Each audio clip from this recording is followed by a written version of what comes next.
Okay, so we're going to call our August meeting to order. Richard is in the hospital, so I'll chair tonight's meeting. Opportunity for council to hear residents' comments. I think we'll talk about the parking later in the agenda. Anybody else? Anything else? David? Keith's not here? I was told to show up, so. Well, thank you. Oh, and you dressed well for us this evening. So. You want me to? He did the weather, and I had it. Oh yeah, the weather. Okay, so because I put it in my report, so I can do it now. Do it now. It's Do it weather. now. A heat wave will move in over the weekend. All next week, temps will be low, mid 90s. Saturday through Monday around 90. The rest of the week, it will be oppressively humid Saturday through Monday, both during the day and nighttime hours.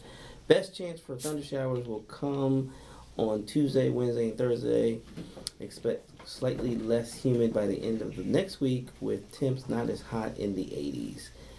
For the rest of August and through September will be normal, rainfall below normal, so keep your garden watered. So as far as today, we officially had exactly 90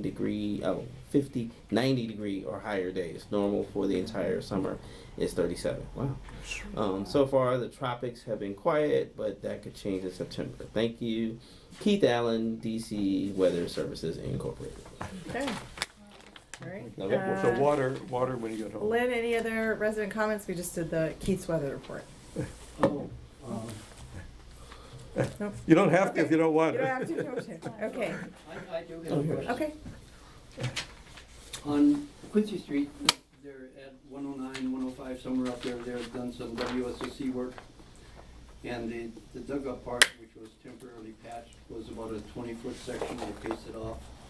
And from the curb, it went into the street less than half of the blacktop. When they did the permanent patchwork, it turned out to be from curb to curb, 75 feet long. And I'm just wondering how all that happens for something that starts to be 20 feet and winds up being 75 feet from curb to curb. So Do you have any idea? Anyone have any idea? It's my understanding they were looking for a camera, and that's why it got. Yes, I know. The camera goes into the sewer, and they kind of. No, I'm not, no. They It's- lost it's the not- camera? It's not They- wide, they completed the work, Right. whatever it was. Mm-hmm. And to do that work, they had, from the north side of the street, they had an opening which, when temporarily patched, was about 20 feet long and maybe 2/3 to 3/4 of the way out to the center line of the street. But when they did the patch, the permanent patch, that small piece turned out to be 75 feet long from curb to curb. And that's my question. Why? So we'll have to get back to you. Yeah, well, yeah, back to Just, you. so it You've seems stumped the like panel. Yes, Yeah. you have. The south side of the street did not need to be touched for that entire length. So there was a piece of equipment that was lost. WSCC told us they lost a piece of equipment. I'm not sure in this moment if it's in that same patch that they had to dig around and try and find No. whatever they lost. When they come in to do a permanent patch, they scrape off the temporary, which is maybe 2 inches or something, for the period that was temporary, and then they patch over it. So there's nothing like lost equipment. It's just a matter of, they then scraped areas which was newly laid, very nice and, nicely done from our, all that 3 or 4 years of work. Right.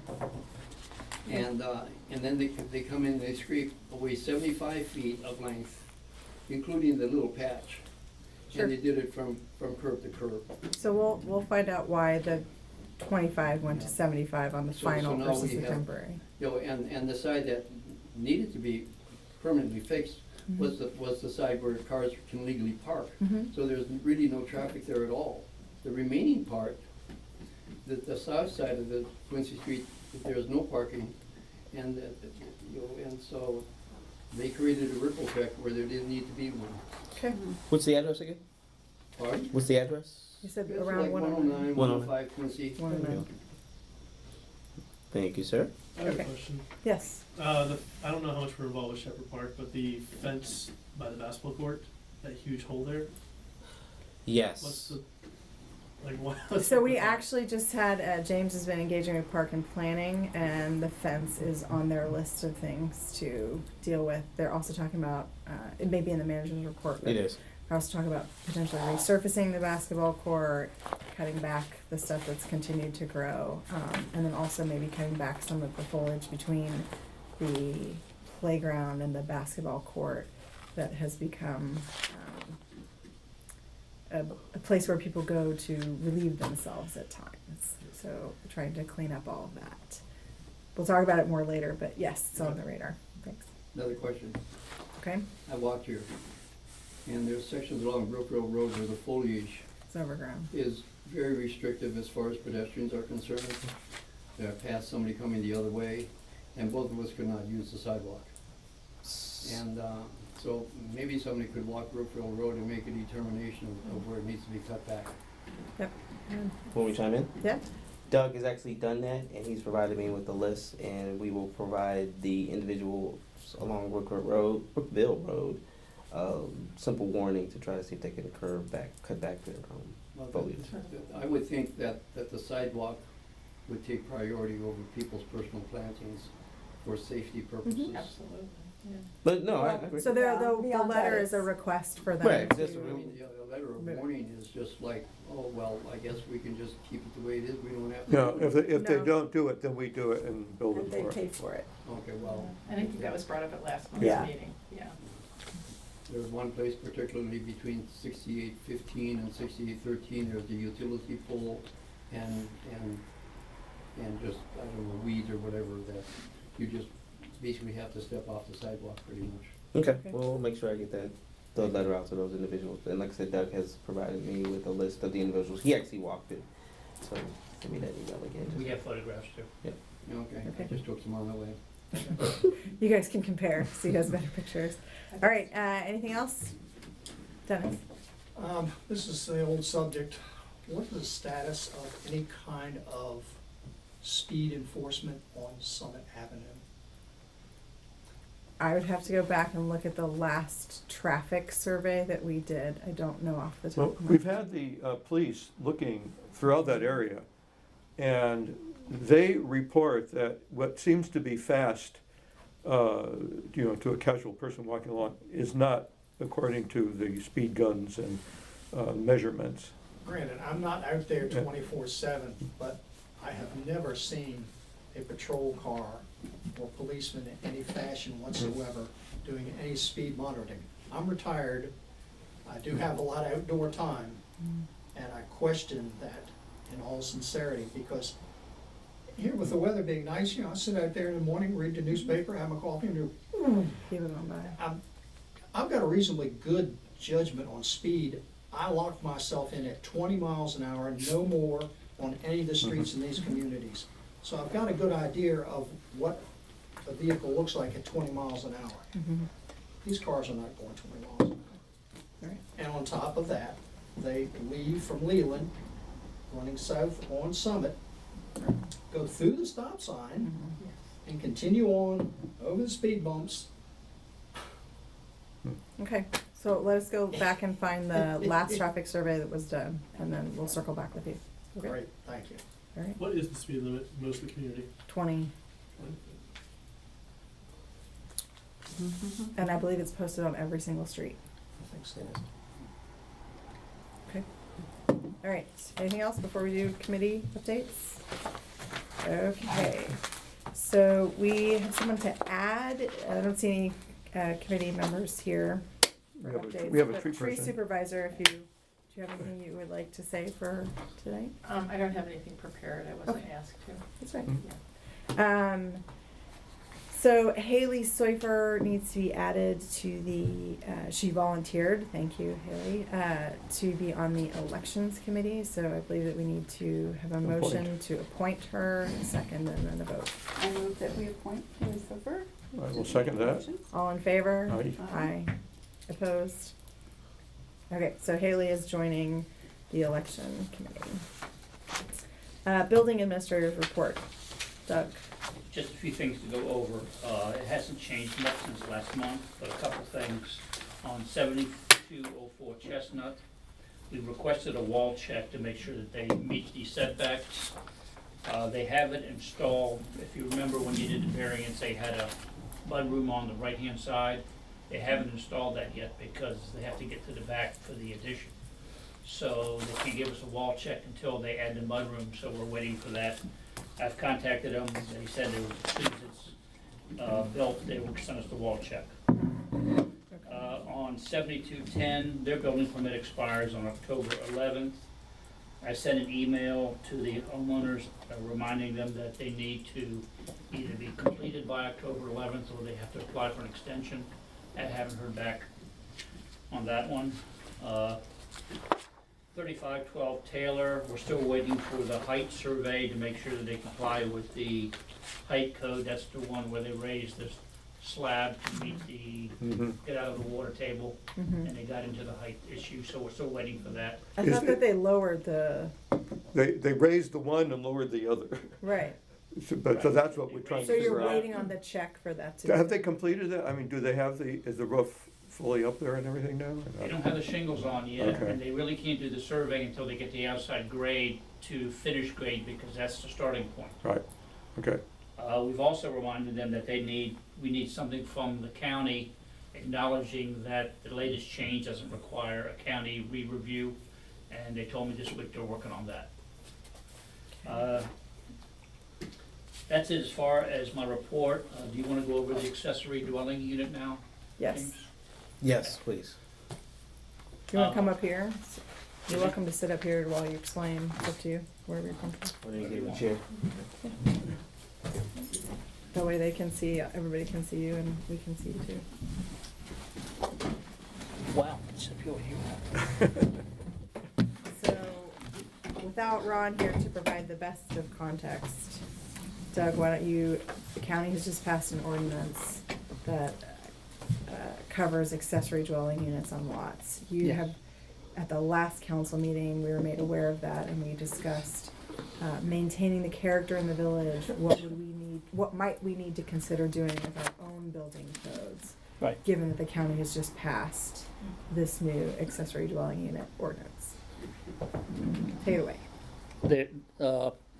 Like you said, the county is looking at a zoning text amendment which would allow accessory dwelling units on existing properties. There's two categories. One would be inside the existing house now, where you would convert a bedroom or a basement apartment. That is different than renting a room, because the accessory dwelling unit has to have eating and sanitary facilities besides just a living space. So it's more complicated than just renting out a room. The other option would be a detached accessory dwelling unit, which again has to have eating and sanitary facilities. It would be detached from the main house. It's required to have 2 parking spaces on the lot, unless that's waived and they're allowed to park on the street. And in Martin's addition, that's probably not gonna happen because of the parking problems we have. So they would have to have 2 parking spaces on the lot. Typically, that would be a detached building in the back, like we have detached garages now, or converting a garage or adding a new building to the back. I was asked to do a survey of the 325 lots in the village. And right now, well, a little background, most of the lots are 50 to 60 feet wide. Some are a little bit wider. We do have some lots that are 2 lots combined, like a couple on Cummings and other places. Currently, the code in Montgomery, the code also says that if you're adding a detached accessory unit, it has to meet the main building setbacks in the code. And those County code. Yes, Okay. and county, but town code. Currently, the setbacks are minimum 8 feet on one side and a total of 18 feet for both sides. So it's basically 8 and 1, 10 of the other, or 9 and 9, something, those combinations, but a minimum of 8 feet. A lot of the houses don't comply with that now because they're grandfathered. And the old code before the current code was adopted, even allowed 7-foot setbacks from the house. So a detached accessory dwelling unit would have to meet the 8-foot minimum setback from the property line and 20 feet from the rear lot line. And a lot of the detached garages now don't meet that code. Ron asked me if how many of them actually meant the current accessory building code, which is 5 feet side and 5 feet rear. I told him I don't have that information. There's no way for us to know that without going out and measuring it. And you need to know where the property lines are. So, but I imagine a lot of them don't even meet that code because, again, that's a new requirement. Currently, riding around the community and using our GIS system, I counted between 70 and 75 existing detached structures behind the houses, which are garages, sheds. It's hard to tell from the aerial what the use is, but that's probably one of those two uses. Of the 325 lots in the town, I estimated 170 to 180 of those lots could allow a detached accessory dwelling unit. A lot of the houses have shared common driveways, which gets around the minimum setback of having a driveway along the side of the house. Say, for example, if the house is 7 feet from the property line, there's not enough room to put a driveway. But when you have a common driveway straddling the property line, there's room to make it work. So there's still that opportunity in the village for that to happen. So I guess there's also a couple situations that a lot of the houses in the village, say on Bradley or Shepherd, the backyards are lower than the street, which would be difficult to get sanitary sewer to the detached units.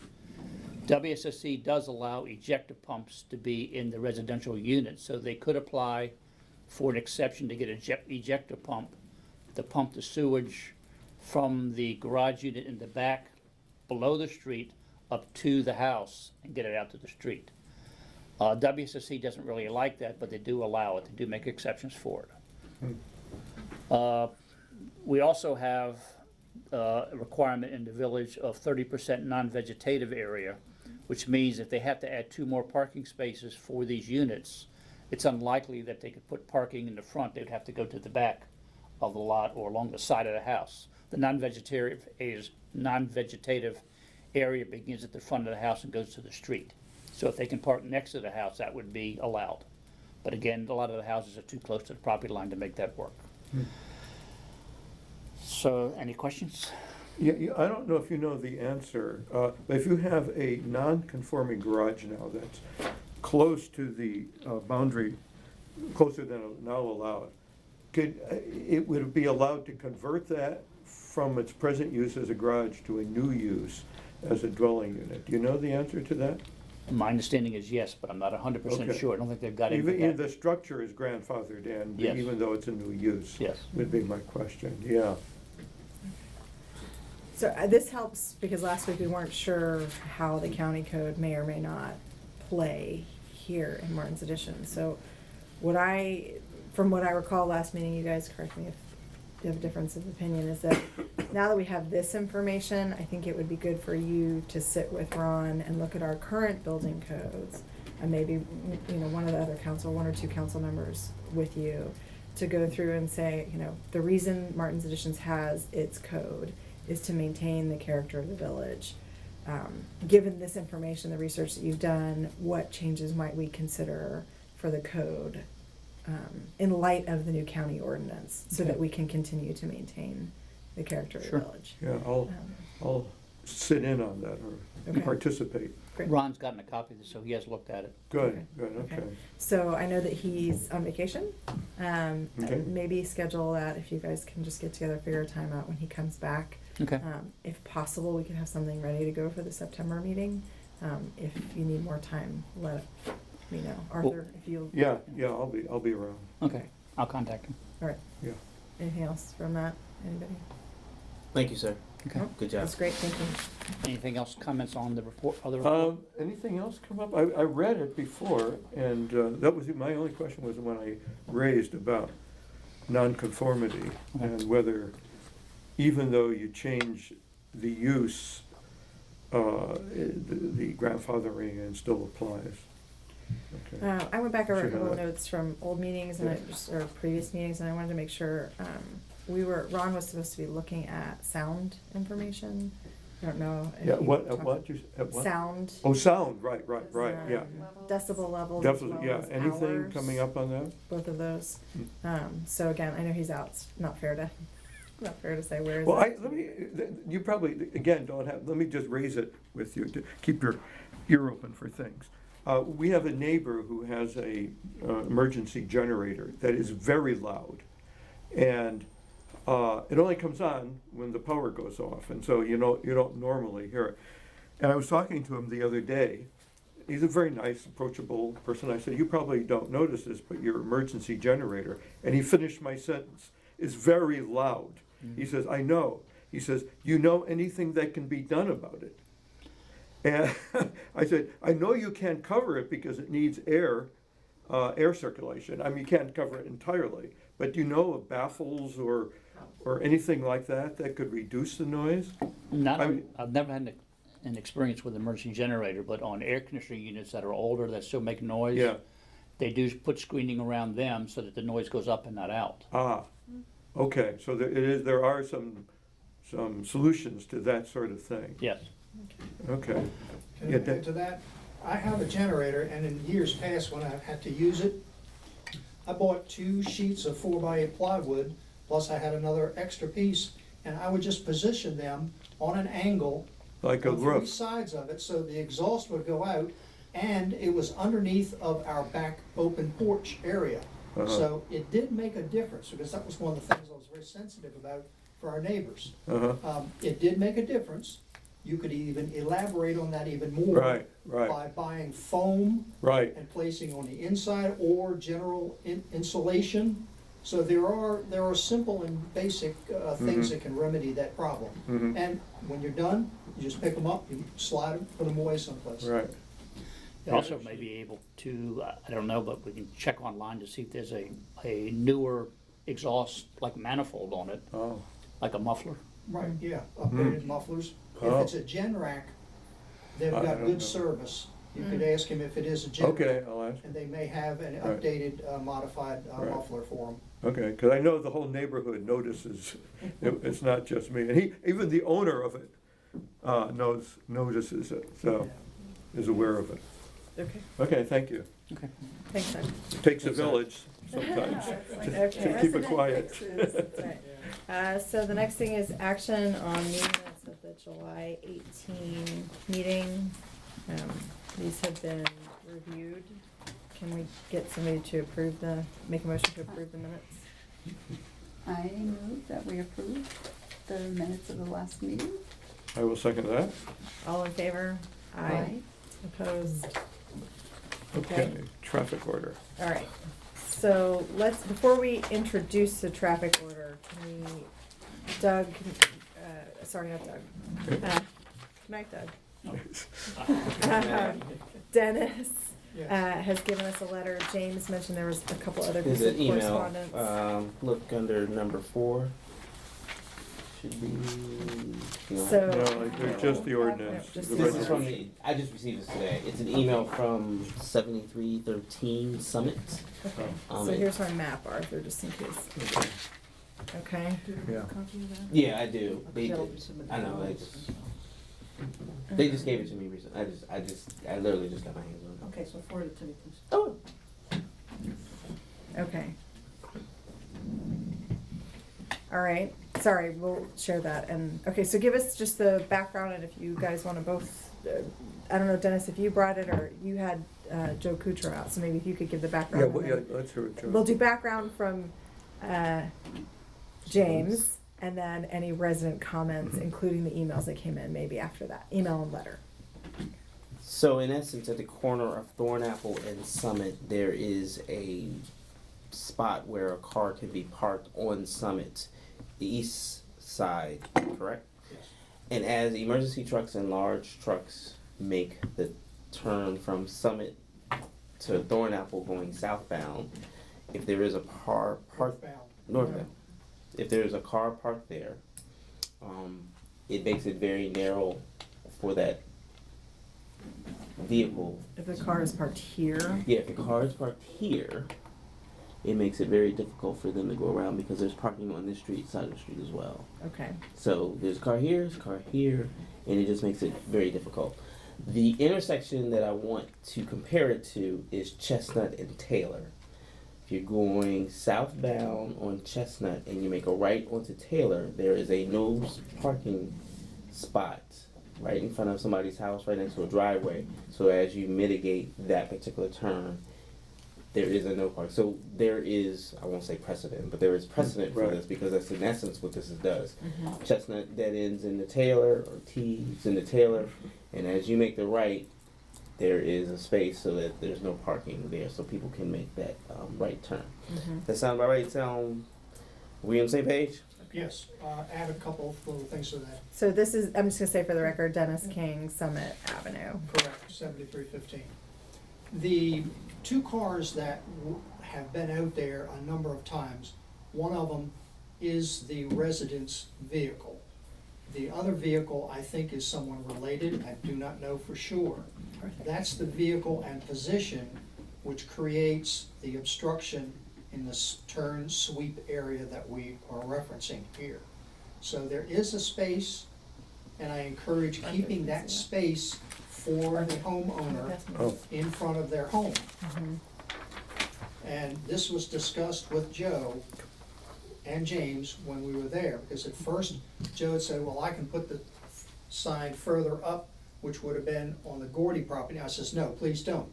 I said, these people deserve to have a place out front, which would not obstruct any of the traffic passing, turning, etc. Okay, so we also have an email here from the Margolis, Warren Margolis. He's the neighbor, he's 7313, isn't That's that correct? Okay, so I'll just read it really quickly. James, you know, I know you spoke with Rebecca the other day, but we wanted to share our thoughts on the proposed traffic order in advance of this evening's council meeting. So the parking space would be the one in front of their house. Unfortunately, we'll be unable to attend the meeting since we have 3 young children. The current use of the parking space directly in front of our house, 7313 Summit, for parking with 3 young children. We often have grandparents and other caretakers over to our house, and they are able to utilize this space for parking. We would propose the traffic order being limited to one of the 2 spaces in front of our house. It would be very difficult for us to have to surrender the use of both parking spaces. With one space being utilized and the other one remaining unused, in accordance with the proposed traffic order, there would still be plenty of room for trucks and emergency vehicles to turn. Please feel free to let us know of any concerns or additional information. okay. Okay, so Joe, James, what did Joe say about That this? Joe's position. So Joe Kuchar, our traffic Joe engineer. Kuchar, our traffic engineer, myself, and Dennis met. He explained the situation, and in his estimation, this is the best solution that we have. As I stated, while they do currently have 2 parking spaces, they would, in essence, Lose what? yes, they would lose one. But they're willing But to it do that. appears that they're understanding are. of that and They supportive of are. it. They are. Okay. Yeah. They are. Okay, So So- win-win, yeah, I'd like to add something to that. yeah, right? In this email, which I did not provide to you all, it just dawned on me before I came to the meeting, I should have. This was in February where I wrote to them and I explained all the details, the history, etc. Okay, so they have been intimately aware. And in this, I had mentioned to them that on the other side of the street, 99% of the time, the 3 to 4 spaces that are over there are open. Mm-hmm. And then on this same side, to the right, which would be 7317, this Smalls old house on the corner, Mm-hmm. that is open 99% of the time. So there's always been ample parking for people to take and have their car safely parked. Mm-hmm. So, Now, I would like to add for the record that parking spaces are not guaranteed in front of everybody's house for their sole use. Parking spaces are for general use.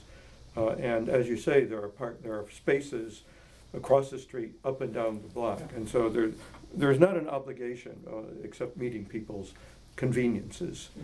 So just for the record, to let people know that there's not a claim to a parking space in front of their house. I agree.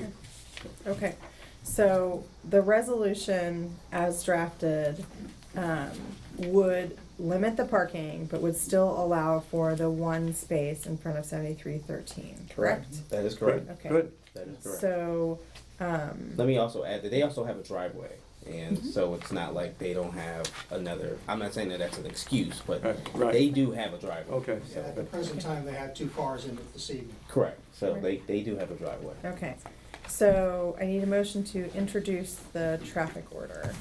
Okay, I will move to introduce resolution number 2019-01 to erect traffic control signs at Thornapple Street. Is there a second? All in favor? Aye. Opposed? Okay, thank you, Dennis. Thank you. You. All right, financial matters. Financial matters, everything's looking good. As it was very short, I didn't know what to say this month. It's the first month of the fiscal year. We don't have any revenues in yet, virtually. Not many expenditures, and so not much to say. Okay. That's all. I have a question about this, and Yeah. I know that you had to do some money moving earlier this month, and, From the last fiscal year, mhm. yeah. And some of it was kind of a quick, because we noticed bills were coming in and they needed. Yeah. How often does that happen? I mean, Not all, I mean, things accumulate during the year, so you don't know if something's gonna go over, usually first or second or third month. It's usually by mid-year, you see that something unusual has happened. So, mid-year, we make some corrections typically. yeah, I remember that. Yeah. I'm talking about just the actual balance in the accounts. Like you had to move money recently because as they were paying. bills- I'm sorry, moving money from our savings into our checking account. Do that about once a month. Okay, When Dan pays the bills, he gets an estimate of how much he's gonna need. And we take money out of our savings account, moving it into the checking account. So that's roughly monthly. okay. Yeah. And I know that James recently took a QuickBooks class, I is did. that right? It's in my report, but yes. And that might help us to see a little bit earlier on Yeah, when the balances are Right. low as the bills are coming in. right. Well, he typically sees, gets a list of all the checks and all the payments that have to be made. And Okay, he sends me a note. That's why if I'm going on vacation and he needs $150,000 moved and I can't do it, I try to let him know beforehand okay, that I'm gonna be okay, gone. right, Although I now can do it from my phone. yes. They do have an app for that. Okay, and I think that's a loop that just is part of the ongoing, like, what are we Yeah. having Dan do as the accountant versus what are some things that could be Brought done in-house- here? In-house, yes. So I just wanna Yeah. get that on the record and keep moving forward with Yeah. that. Okay, the manager's report, James. I know it's extensive, but I'll try to be be as quick as possible. I've gone to, part of my plan to attend more council meetings, so I've been to the town of Somerset, town of Kensington. I attended a quarterly managers meeting that was hosted by the town of Kensington. Also attended the fire board meeting with our fire Our representatives. representatives. Well, I'm with John Baird and their administrative director, George Monk. They will have a fire department open house October 12th, 2019 from 10 a.m. to 3 p.m. Additionally, the fire board has 3 slots, and we only have filled 2. Okay, so for the record, residents of Martin's Addition, if anybody would like to be on the Chevy Chase Fire Board, we're looking for another We have 2 members. We have 2 resident to come members. forward. Yes, and they've been sworn in, and they've taken the oath. Okay. And the ethics as well. So they're all up to speed. Jay, I'd like to, if you, as you're going around seeing all these other councils operate, if you have some ideas about things we could be doing better that you see in the other towns, let us know. I will, that is one of the reasons. Or some things that we're doing great that we shouldn't change. Just tell the other boards. I will definitely do that, and that's one of the reasons why I'm doing this, and also to get a feel of what's going on. So, like, the town of Kensington is about to install another dog park, and so just FYI, they're installing another Okay. dog park. Long way to go for a dog park. Yeah. No, I'm just. That's Yeah. okay. Dennis, did you have a question? Sorry. Could you provide me with the information of the obligations of a person on the fire board? Sure. I'm sure. Be happy to. So You have to. I was a member of Kensington Volunteer Fire Department in the 80s, so I have some background. You would be. And then you don't, and a lot of times you don't go. Can you slide down the pole? Done that before. So I will definitely do that, and they will welcome you open arms. And the other two members are Natalie I'm Strauss-Welly, Lynn's wife, and Paul Strauss. Weller. You can call Natalie at home. Yeah, Natalie will tell you. And Paul Weller. And Paul Weller. Oh, yeah. Yeah. Okay. Yep. You do have to do the oath and the ethics, but I think you're good for it. I think you're good Know for it. what's required. Yeah. I got you. Not a problem. I'm now officially a notary for the state of Maryland. I've also been appointed to the MML Engagement and Outreach Committee. Good. Building permits log. So if you look in your book, with the help of Wayne and Doug, what we've created is a building permits log, and these are all the ongoing projects that are going that are here in the village. The reason we did this was to put it so it was accessible online, just in case Doug and Wayne need to look at the list while they're out and about. As you can see, we've got 13 projects going on right now. They are in alphabetical order, and we're updating them as their changes occur. As Doug stated earlier, 7210 Chestnut, which is the third one down.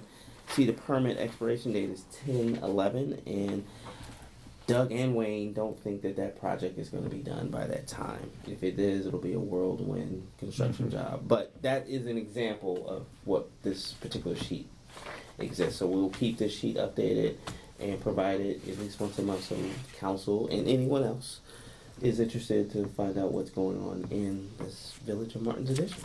Okay. Cool. Thanks. Yeah, no problem. Leaf bags. The opt-out date. Yes. I would have to, good thing you remind me, I don't need them. Leaf bags. The opt-out deadline. Thank you. Vacuuming is a Okay, big so success. Arthur and Tina's got it, Arthur's. Okay. okay, great. Okay, the opt-out deadline is Wednesday, August 21st, 2019, at 5 p.m. At that time, if you're not interested in leaf bags, please let us know. Okay, what are we doing about leaf bag delivery this year? I am putting together a list to try and get maybe them delivered directly from the manufacturer. That is my plan. Okay. But I want to know how many that I'm actually going to have. Yeah. So once August 21st hits, then I'll hit the ground running of what my next steps are Or going to be. get What are ready your to- opt-out numbers look like thus far? Because we did, leaf vacuuming was just started a couple of years ago. So I'm curious to see if most people in the village are now going to the vacuuming versus the bags. At this juncture, we have 325 homes. I would say 30 people have opted out so far. I'm not sure if they're not getting the notices or they're not paying attention, but People use the bags for everything. yeah, I understand. It's not No, just I leaves. understand. So I only have like 25 people Okay. who've opted Okay. out. So This would be something I might post in notices around the village, like opt out of leaf bags or whatever, just so that, again, if people are not seeing it via email, maybe they'll see it. all right, we'll try that. Or I might just extend it another week and do it that way. But I think we'll definitely be in a time frame. We get the order in, this happened a couple of years ago, and apparently they were available. When they ordered them, they had disappeared. Wow. Okay. All right, thanks. No problem. Let's see. Storage unit. Wayne Fowler and I cleaned out and purged the VMA external storage unit. So why did we do that? This is in anticipation of having storage shelving put in, and our archiving project the boxes will end up there. For temporary storage. Yes, we're going to follow the state of Maryland's archiving schedule. And as they sit there we're going to cycle them out and either get them over to the state archives or we'll find something else to do with them. But they will not be in this office. They'll be at the store. But we've cleaned out the storage unit. Once the shelving has been put in, I'll take a before and after picture. You can see the difference. the community garden or butterfly garden. Currently, we're in phase 2. Phase 1 is the general maintenance. Phase 2 is to update the garden with light plant improvements, and I'd love for Miss Paula to. You have any comments about that? Yes, no. Yeah, most of us know that at this point it's, there have been, it's not as aesthetically pleasing as it once was, and needs a little bit of updating, and, to put it casually, needs a little bit of love. So we've been working on getting proposals from 2 companies now to take up plants that have volunteered there, to help to renew the structure, the basic structure of the garden, and we'll once we get proposals in, to sort of do this bare bones, sort of rediscover the bare bones of the garden, then with approval from you all, we will move ahead and get proposals for Phase garden 3. redesign and planting of a native garden. Good. Correct. So phase 2 approximately about $1,500. Phase 3 monthly closer to like $5,000. But of course we'll have to get council And those are approval. based on that's based on what was spent on the garden when it was first installed Okay. several years ago. And then phase 3 is a total reconfiguration along with an installation of a paver, so people can actually go through the garden, look at the flowers, and then go down Cummings as opposed to going around. So is So- it Cummings Cummings and Lane Brookville. and Brookville? And Brookville. It's that corner garden. Correct. Yeah. It has The other thing I want to just make sure that we're putting, I know that Doug was talking to the state. Yes. Mr. Lorch had been here, and we all know that there are some drainage issues there. The water pools on the south side and then flies down the sidewalk on the north side. correct, and Doug has chimed in on that as well, and he's given his recommendations, and when we select our person for. Can you say that again? So you sent me you forwarded the email to me along with photographs. So there's a problem with pooling where and I where think does it's the drainage- south side on the Lorch's side. Okay. And then the water, as soon as it hits the sidewalk, Oh, it flies down the sidewalk coming this way. okay. And that's part of, you can see all the erosion. Yes, and the- Yeah, right, yes. yeah. So part of the discussion was, since it's state highway, they have helped fix like the Bradley intersection. Yes. Just the Um, grading. and Change the grading and curbs. also fix the curbs. So I Ah. wanna make sure that, if there's a sequencing that happens with the garden, that we Okay. need to make sure that anything that we get state highway to do is appropriately sequenced with what you guys are All right, planning. because we hadn't taken that obviously into consideration when we were talking about this triangular area. And Doug's recommendation that all of that can be alleviated through appropriate planting with the phase 2. If that's the answer, I'm off, but I think And you guys. And the other thing that dawned on me was that, the county will reimburse not only residential areas per square footage for rainscape or conservation. We might explore the option of, once we get everything cleared out, is to take another look at rainscapes and possibly get reimbursed as a municipality for putting in a conservation garden that will better handle stormwater runoff in that area. Good. Something to think about. Yeah. Good. Yeah.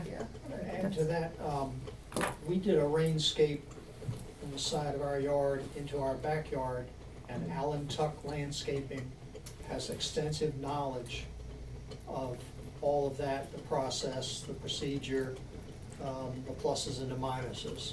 So that's just one source. I'm sure there are other professionals that have that equal amount of information, but if we're to Good. pursue it in that direction, there's a name. Okay. Good, thank you. Alan Tuck. Alan Thank you. Tuck Landscaping. Okay, I'll make a note of All right. Great. Fantastic. Okay. Street lights. As we very well know, we've got some dark spots and we need some new street lighting. The interesting thing is I'm having difficulty actually finding out who installed our street lamps. I know who installed them, but I'm having difficulty finding the actual street lamp, the manufacturer. Okay. So I reached back out to Pepco. Holophane I is the company. Okay, but no one seems to be able to say, here's a number, Oh, that type right. of situation. So I've reached out to Pepco and I've reached out to another individual to try to Okay, nail if that you'll down. remind me after this meeting, I will dig through some old emails Okay. and find Yeah. something. Okay. There's gotta be something accessible. Alrighty. And do we Interest- have the map of where, if we have to recreate it, then that's life and transition? Mm-hmm. But there were, I think, 8 spots that were identified as being dark spots. Do we have that map or list of 8 spots? I haven't been able to get my hands on it. Okay. Like So I I'll said- see if I can dig through old emails, Arthur or Susan, Yeah, if you guys have anything, or Tina, I'm sure you guys, because yes, we need to change out the one light at 7210, but if we're gonna be ordering lights, it's better to order. And there were Well, supposed to it's- have it been actually somewhere. might be in our archive boxes, Yeah. as far as Yeah. the initial planning stages from Okay. years and years ago. But We some can of look that through is, And see if there are some maps and the things that would be helpful for us. this was a post, so we installed the lights, and then we went back, we installed the new lights. Also, this is after. And then we so- went back and reviewed, and there were some dark spots after the new lights were installed. So that's what I'm, And also, there are supposed to have been, 16 or 17, yeah. 2016. I will dig through emails to see if I can find. and there are supposed to have been some extra lights in storage somewhere, No. either Pepco or the manufacturer. Yeah, I We were think- told that this is when Matt was here, he Yeah. contacted somebody, I don't know the name of the person, I just remember the name Rockingham, I think those were the folks that were storing for us. Mhm. And there was like this mystery as to what happened to our inventory because there was none left. Oh. And so we didn't know, did they short us? Did something get broken and they didn't tell us? Or 'Cause did there they was give it to supposed be an somebody else? inventory, and there's, the Okay. last I heard was there was So, none left. Again, with transitions, some of this stuff may have to be figured out or recreated, but let's elevate the priority of the streetlight stuff, Okay. because we also found in, doing fall installations was easier than trying to do it. We're not doing anything this fall, cause we don't have information that we need, I don't think, but just try and get that information. And if not, we'll have to do another walk around. The council did a walk around in the past and found dark spots. We also put a call out to residents to say, is there a dark spot? Marty Langland on Chestnut has already raised one. Yeah, she's at 7215. That's She is just- the old one. Yeah, this is 7215. Here, That's Dennis? Just a side note, when the 2 were replaced at each intersection of Summit and Thornapple, because Thornapple runs 2 ways, Mhm. made a big difference, they're great. Yeah. Yeah, thank you. Okay. Here's an interesting situation, 3408 Turner Street. The tree fell due to the storms from private property onto public right of way. The issue was it didn't fall far enough where Pepco could get involved. At the same token, no other arborists would touch it as well. Because However, it was on a since wire? the tree had fallen onto the wires, but it wasn't high enough. But was not the Pepco wires, it was Wasn't the that telephone Pepco wires, and so Pepco did not care. Right. These were telecom wires, and unfortunately, no arborist would touch it because of Because they don't know Because wires of, from wires. um, All wires are the same. Yeah. liability. The other issue was that if the tree hadn't actually fallen, it was just leaning, if you will, and if the tree actually fell, probably would have took the wires out too. But it was a public safety issue. This went on for quite a while on Thursday and Friday. Luckily, I was able to find one of our landscaping companies, Rolling Acres to be exact, and they actually removed the tree by 7:30 on Friday. Okay. The question I have is when that invoice does arrive, who should pay for it since it was a privately owned tree that fell into the right of way? And That. What does the code say? I don't know the code. I don't by know. heart. And what does our council Well, say? yeah, talk to Ron. Well, our code, I've talked to Ron. Ron Okay. says that it's generally because it falls from public to, private to public, that it's our responsibility. Oh. So it's the village's responsibility to deal with Village's the public responsibility. safety issue. Exactly. The option he suggests is to send the homeowner a letter to see if we can split the cost. Okay. What was I the would want, cost? I haven't received the invoice yet. Not even an Okay. I approximation. have, Lynn has a at this question. juncture, I wanted that tree removed. I didn't Oh, really yeah. care. Go ahead, Lynn. You- Go ahead. Imperative. I'm sorry. Right. This is an area of interest to me, which, and whenever there's been a storm in the area Mhm. over a period of 20, 30 years, then there's media coverage on it in the newspapers, then the lawyers get involved. And consistently, over the years, they have said that you extend the property line vertically, Mhm. and the side of the line, that's their responsibility, this side of the line is their responsibility. Mhm. So if anything was on the public right-of-way, then that's public right-of-way responsibility. If it's on the private property, the side of the property line, then it's their responsibility. And I- he makes a good point. Yeah. He makes a good point. The way the tree was falling and Rolling Acres took out everything but the stump. So, if he had followed his logic, he would have cut half the tree off and the rest of it would have been sitting in the driveway. If you know 3408, the way it's set up, if anybody's familiar with it, it has that circular driveway and the tree was sitting right in the middle of it. So unfortunately, or fortunately, Rolling Acres took everything but the stump. Okay. Paula? Paul Wolf and I talked about this, and Paul said that he would be happy to sort of fill in the blanks about this as well. He wasn't sure of the ordinance either, but wanted to reiterate that his crew would not touch it because of liability concerns on that wire. Mhm. My question is, if something like that happens, doesn't Wayne get called and put out cones and if something seems to be a hazard to the public,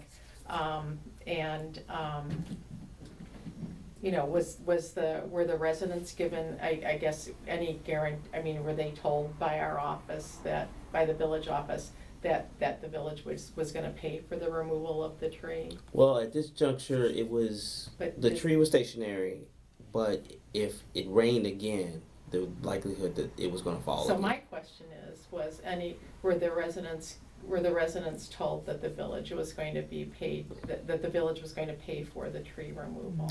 At that juncture, the only thing they wanted was the tree removed. But they're did renters. someone ascertain, Well, they're renters and did they're. someone get told that the village was going to pay for the cost of the tree removal is my question. Because they're renters, that was a question I could not have with them. They're renters, so. So did the owner of the property That contact- person is not contact in this you? area, and I haven't contacted them yet because the invoice hasn't come Yeah. in yet, so. So Paul might be able to give some clarification about the questions around how this happened. He is happily at his daughter's wedding in Colorado, but he said he'd be happy to talk to everybody and But not. Pull together the- I pull So I have together the pieces of outside this. of just this event, I have a general policy on this that, I think we need to look at the code. I'll look at it. We can ask Ron to take a look at it. Because It's also If you've got general a law, it goes beyond tree the code. falling from private Right. property into public right of way, Mhm. we have a responsibility when it comes to Sure. public safety, but, how many trees from private property can fall into the right of way before we have to start sharing some of the responsibility with, Right, were there Um, photographs taken of the trees? Yes, they were. Oh, good, Mhm. okay. so I'll look at the code. We can ask Ron to look at it as well, And- because but I Well, the code There's indicates beyond the that code, we're- there's public law that Yeah. deals with it as well. Okay, I would say if Yeah. there's something that we need to do that would clarify the roles and responsibilities of, Sure. we will take care of to the, as Lynn said, the right of way. Sure, because Paul had that Vertical question. line. Paul had that question, and Mhm. unfortunately, Yeah, happily for him, he's involved in a happy life event. I'm happy life of it. Yeah. Okay. All right. All right, so I Yeah. guess we'll. Not related to that specific situation, but to the time of that storm. The aftermath left a lot of debris Mhm. In the sidewalks, the roadways, and on private property. Most of the debris around my place is on the public right of way, and I spent about 3 or 4 hours doing a cleanup.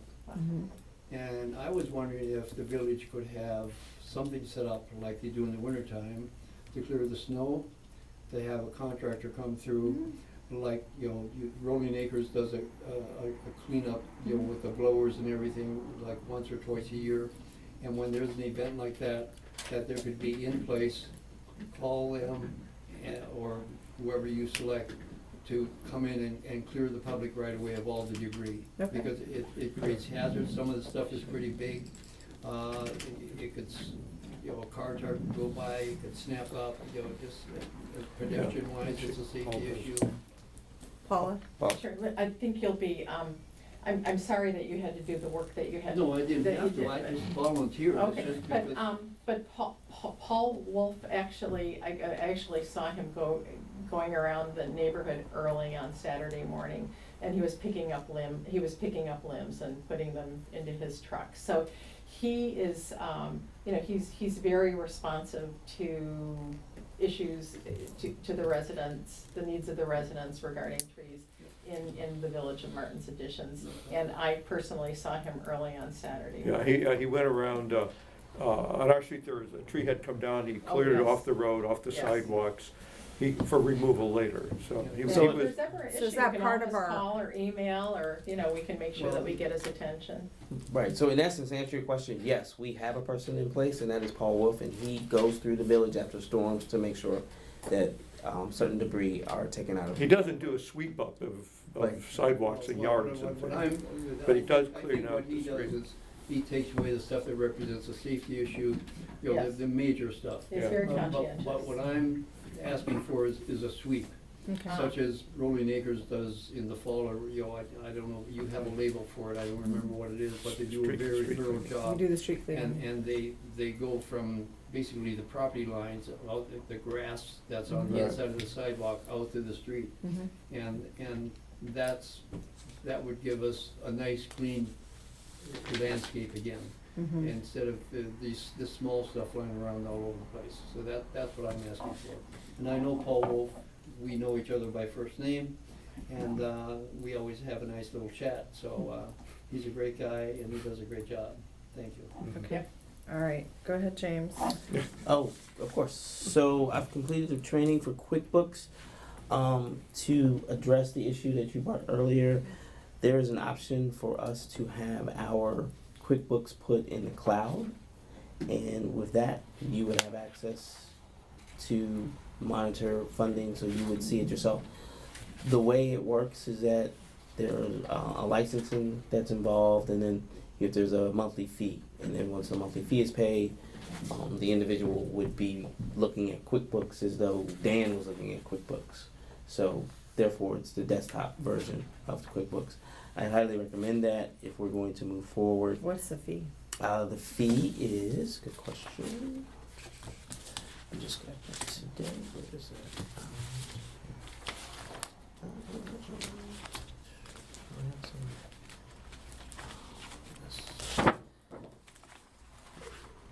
Sorry about that. I do have it. Just have to find it. That's right, as you're looking, is it per user, or would it be for the village to have There's a 3 users, 5 one-time, users? there's a one-time $500 fee, and then there's a per user, and it's like $60 per month. Per month. Per user, Per user, yes, ma'am. Ooh, that's expensive. yeah. They don't, do they have something that would be for business with multiple users, or government, I mean, because we would need the staff to be able to view, we also need the treasurer to be able to. I don't generally look at that, there's no reason, well, I see when I pay the bills, I Right. see Mhm. each individual invoice on bills.com. But it would also give you a heads up on balances, so that Yeah. it wouldn't be on the back end, Mm-hmm. it'd be on the front end, So like I said, it's a one-time $500 fee, and then $60 a month per user. per user.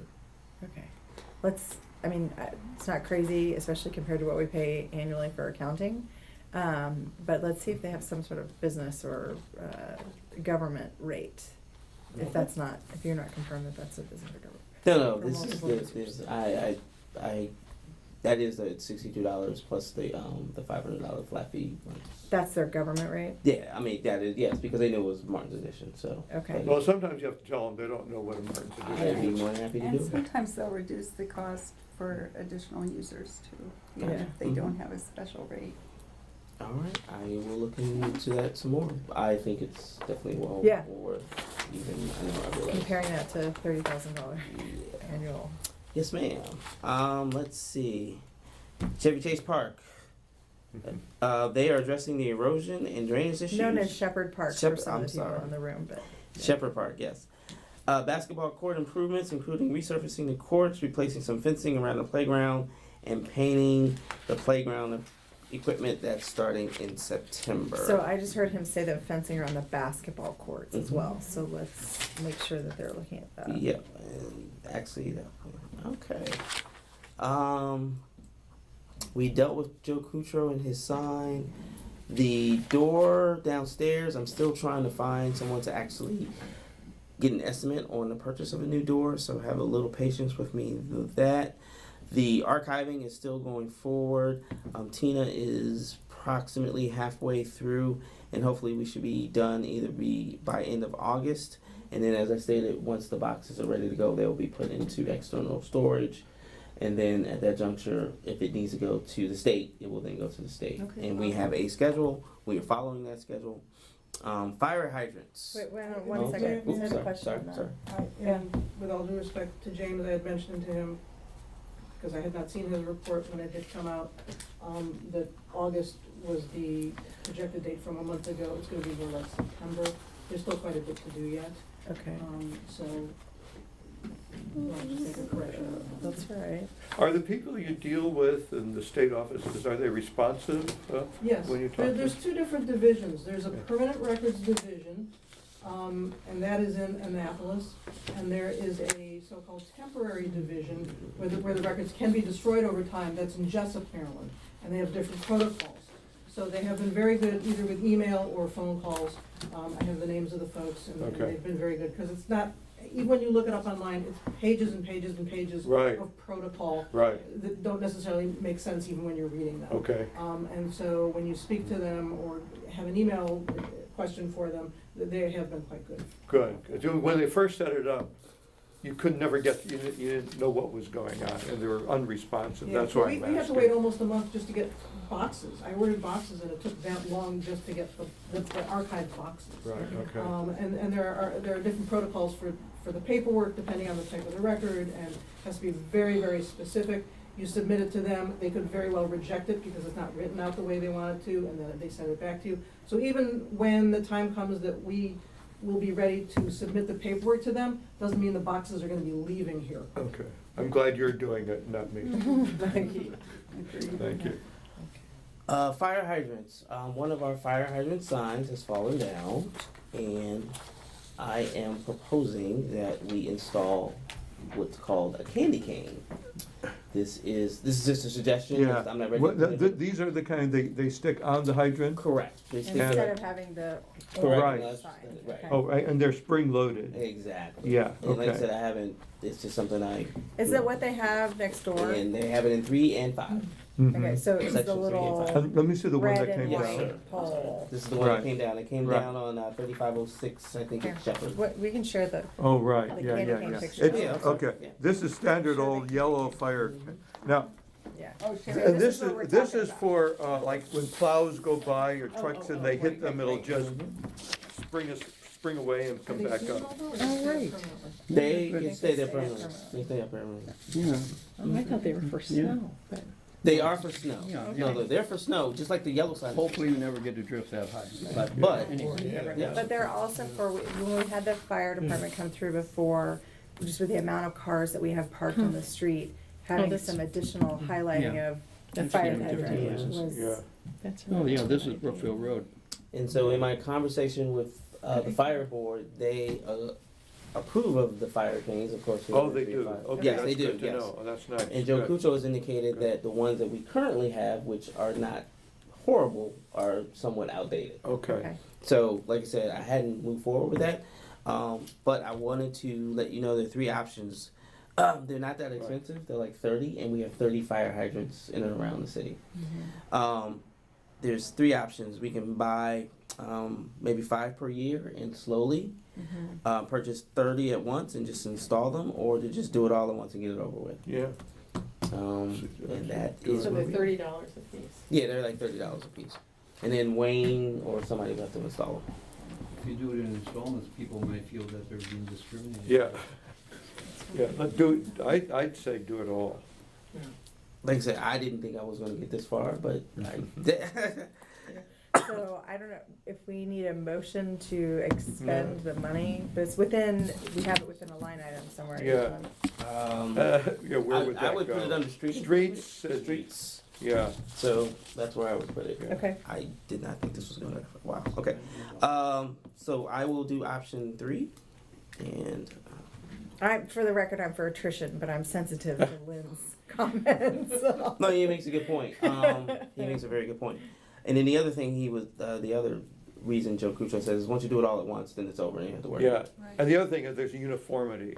We have this thing, we have all these different things as they wear out. Let's make sure that as soon as the candy canes go up, the other signs come down. Yeah, I gotta talk to Joe Crucio about that. But yes, we could. Yeah. Well, like I said, one came down. Right. Car hit it, but that's in the head. But I mean the poles, Yes. all of it down. Right. So we don't want to leave them there and forget to take I them will down. make sure. Yeah, and we have 30 in and around the city. Okay. Yes, sir. This raises a question in my mind. Who maintains the hydrants in there for their appearance? Oh, WSSC. Yeah. Okay. I thought And so. I. And the functionality is generally tested by the fire department. Correct. We did in Kensington, but I don't know what Chevy Chase's cycle or scheduling is for testing hydrants. If we get you on the fire board, I bet. I'll find out. Yeah, you'll find out. And WSSC does not care who installs it or anything like that as well. So I've checked with the fire department. Okay. I've checked with WSSC. But like I said, I didn't think this was going to go that far. Move I really forward. did. Okay. Village of Chevy Chase Dog Park. I'll be attending the September meeting. For those who don't know, the dog park that's down the street that, according to some people, we help make, will be going from a dog park to a regular park. Oh, it will be now. Yes, I mean that is the plan. They've already reduced the hours. Of the Chevy Chase Village Board of Managers. Yes, they have indicated that the residents around it are over the noise and the smell and among other things. And so they just want it to become a regular park. So James, this is your report, but I want to add in into the minutes if I can submit the notice that went out to residents that Richard wrote about, that we have residents on both sides of this issue, Yes. some who want it to remain a dog park and some who don't. And so our position has been to provide information onto how to contact the Chevy Chase Village Board of Managers. Mhm. So there are people who read our minutes and meeting packet. Can you please make sure that that letter, that email is included so that residents can see again the email to the Chevy Chase Village Board of Managers, so they can contact them directly with My their. position should appear neutral. Yeah. We are. Partial. We are, yeah. We are. Yes, And and I just don't know if that's the way I've read it so far. the most recent email that I sent you from John Simons, Mhm. I spoke to him, I specifically told him he needs to contact Chevy Chase Village, but he did want to alert you that he did do that, and that's why he requested the email be forwarded to you. Not, he knew you wouldn't be making a decision, he just wanted you to be aware. Okay. ZTA accessory dwelling units. We dealt with that. Thank goodness. Community events. Second annual movie night will be September 1st. It will be The Princess Bride, and we have our permit. We've crossed all the T's and dotted all the I's. The rain date will be September 7th. So if you're interested, please come on out. We will be providing popcorn and water. Okay. Thank you. Contractors, Montgomery Consulting, Doug Lohmeyer, his contract has been, quote unquote, in essence, renewed, if you will, because he was operating without an update, and that's through Well, he July. was operating under a verbal agreement. And a verbal agreement, For correct. the previous manager. For the So previous year. now we have documentation Yes. of his roles and responsibilities and ours. That is correct. And that's through July 21st, 2020. The GIS So system. that will be recompeted next year. Yes, it will. The GIS system is still being updated. We're adding layers of maps. As a matter of fact, we had a conversation with them today because we have Doug and Wayne want 3 maps to be added, so we're still dealing with them. Have they become more responsive or not? Yes, because we need to pay them and renew, so they've become very responsive. Okay. Um, Can So we pay them them a in- lot of money. Can we Yes, we pay them do. in installments so that we don't have this problem? Can you? Or is it an annual, is it, I think it's annual. Yeah. so when it comes time to renewal, that's when they kind of become responsive? Let's see if we can change our payment structure so that they're responsive throughout the year. Sounds good. Chrissy Kubiak has agreed to the new scope of work, and the contract's been signed and Okay, forwarded to okay. him. It's been extended. Chris Jakubiak will be doing the walkability study. Yes, the walkability study, that's correct. We're facilitating a resident task force for walkability study. Correct. And his end date now was late November. It's now going to be February 2020 because of the new scope of work, because we wanted few less committee meetings and more, I hate to use this term, but boots on the ground. We wanted him to actually do surveys of people who actually are walking around. So and that's Chris great. facilitated, for those of you who were here, I was not the building code task force. It was resident led. I think Mike Zielinski and Richard were both on it. So Chris is gonna come back and help facilitate another resident led task force that looks at walkability throughout the village. We wanted some of the interactions to be, formal and the residents task force here with Chris kind of facilitating a meeting with residents. We also wanted the task force and Chris to go to bus stops and to talk to people at the market and to walk as people are walking to kind To of school collect, bus stops. to collect information from people who are actually walking each day, instead of it just being in this room or another room like it, that they would actually engage. And so we had to make some changes, so it's good. We will need to get, the council will need to work on getting together that resident-led task force. Hopefully we could have something in shape by around early October, because Chris is gonna take time from now to early October to review the GIS and to review other things that we're gonna provide him, that's the paper work before, then when there's a group he can facilitate, he'll actually have some documents to kind of work with them. Mhm. Okay, correct. I'd be interested in participating in that. Okay. Who is Chris? Christy Kubiak, he is a urban planner and he has a consulting business. I think it's in Baltimore. But he's familiar, very familiar He's with very the village, because he worked with people on the building code Okay, 10 years ago or 15 years. How long ago? Not a local resident. No, No. but he's worked Alright, Professional. Thank you. with people Night. and worked here before. Okay. A quick question, where are we on composting? On what? Composting. Oh, composting. That was, Katja was, Requested. That was wasn't Katja? actually, I wasn't, I left, RFP? yeah, I left that. Actually, Okay. there was going to be more related to the survey too, in terms of input from residents. Okay. But good luck to you. Okay, thanks. WSSC East-West Highway water main break has been repaired. That was quite interesting. Washington Gas, nothing to report, and both building administrator and municipal operations reports are attached. And if you have any questions or comments, please. I like this building report. How were we tracking it before? This Excel spreadsheet, is it just a Google sheet now? You talking about this? Yeah. How were we tracking it before? Where was the list of building projects before? It was a stack It was of a documents, stack a of stack of yeah. drawings. Well, and this has actually been online, if you will, in a Google Docs for quite a while. Uh-huh. It's just been cleaned up so we can present it to you So- nicer. and you So guys can we- use- we have- it has been available. Ah, good. It's Okay. really nice. Yes. It's in a nicer format. It was like before, the lines were all over the place, and this is in a nicer format now, but it's always been there. Well, and I'm sure it's helpful to Doug and Wayne. They both have access to it. Yeah. Don't forget, the flyer is in the back for the movie night, so please distribute to folks who- Have you engaged Christie and the community engagement committee? Do they have a plan to distribute these to homes or to post them throughout the village? What's the? I just spoke to Christy about this today. We are going to get with the team captains, Street captains. excuse me. Street captains, and then she's gonna put it on the listserv. I've already put it in the news you can use, email that I sent out, and it's already been distributed to the down county municipalities in and around here. So we're inviting our neighbors to join us. Yes, we are. All 11 of them. And what about Rolling Wood? There's a woman on the park email from Rolling Wood. I will get you her name. Okay, great. And I think that Okay. is my report. Composting is something I'm going to have to look into. Thanks, James. No worries. I left Right. before the Right. composting Right. issue brought up last time. So, you have to So resident comments at the conclusion of the meeting. Ms. Goldberg. Paula Goldberg from Bradley Lane.